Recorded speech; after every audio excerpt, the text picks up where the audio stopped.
आळंदीला आलात तुम्ही, आळंदीला आल्यानंतर ना पहा कासवाचं दर्शन घेतलं, लांबून समाधी दिसेल किंवा न दिसेल, गर्दी असते. चला पुढे चला. पुढे आल्यानंतर नाथबाबांचा पार आहे, तिथं नतमस्तक व्हा. आणि पुढे गेल्यानंतर ना 2 ठिकाणी बारी लागते, एक पाठीमागून लागते गर्दी असल्यानंतर, नाहीतर मग नाथबाबांच्या पारापासून. आता असं समजा नाथबाबांच्या पारापासून तुम्हाला दर्शनाकडं रांग आहे. आपण माऊलींच्या दर्शनाला चाललेलो आहोत. आणि गेल्यानंतर ना बारीला लागल्यानंतर थोडंसं पुढे गेल्यानंतर एक खांबाई महाराज चांदीचं हे केलेलं, त्याचं आपण दर्शन घेऊया. पुढे गेल्यानंतर गणपती बाप्पा आहेत, ओम नमो जयाद्य वेद प्रतिपाद्य, त्यांचं दर्शन घेतल्यानंतर माऊलींचं दर्शन आपण घेतोय. दिव्य तेजपुंज मदनाचा पुतळा, आपल्याला तो एकदम असं की माऊलींचं वर्णन आपण शब्दामध्ये करू शकत नाही, कारण ती माया आहे महाराज. कैवल्याचा पुतळा आहे महाराज, साधकांचा मायबाप, अनाथांची माय आहे त्या ठिकाणी. आता नतमस्तक होणार आपण श्री संतांचे माता चरणावरी. ऐसा समर्थ ज्ञानदेव, त्यांचे चरणी ठेवा भाव. मगाशी म्हटलं ना, भाव तिथं देव.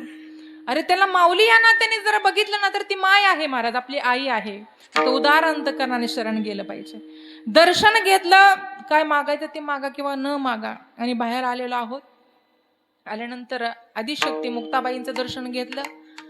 आपण सिद्धेश्वरांचं दर्शन घेऊन बाहेर आल्यानंतर न अजान वृक्ष आहे, तिथं आल्यानंतर न जरी तुम्ही पंचक्रोशीत त्या राहत असाल, तुम्हाला माहिती असेल किंवा न माहिती असेल, पण युट्यूब चॅनल आहे आपला संतांचा संघ आणि श्री ज्ञानदेव संगीत क्लासेस, हे 2 त्या ठिकाणी आपले युट्यूब चॅनल आहेत. या माध्यमातून आपले वारकरी संप्रदायाची चाली आणि आपले भजनं कीर्तन आपल्याला पाहायला मिळतील. नाहीच लक्षात राहिलं तर सरळ माझं नाव टाकलं तरी काय हरकत नाही, कारण आम्हाला वाटलं या ठिकाणी भव्य दिव्य असा आयोजन सोहळा या ठिकाणी असतो आणि त्यानिमित्ताने आपण ही सेवा केली पाहिजे म्हणून वैयक्तिक आम्हीच ही या ठिकाणी सेवा करत आहोत. तुम्ही नक्की पुन्हा एकदा ही सेवा पाहावी अशी विनंती मी तुम्हाला त्या ठिकाणी करते. सिद्धेश्वर भगवंताचं दर्शन केल्यानंतर अजान वृक्षाचं दर्शन घेतल्यानंतर, अजान वृक्षाचं एक महत्व आहे माऊली. कधीतरी हा मनुष्य देह मिळालेला आहे ना, तर तुम्ही तिथं या आणि ज्ञानेश्वरीचं एक तरी पारायण करा. काय म्हणते मी, एक तरी पारायण करा. बरं पारायण राहिलं माऊली, कमीत कमी 2 तरी ओव्या त्या ठिकाणी वाचा. किती? 2 ओव्या म्हणते बरं का मी, ओव्या. एक तरी ओवी अनुभवावी. वाचावी का अनुभवावी? अनुभवायला सांगितली ना नामदेवरायांनी महाराज. नामा म्हणे ग्रंथ श्रेष्ठ ज्ञान देवी, एक तरी ओवी अनुभवावी.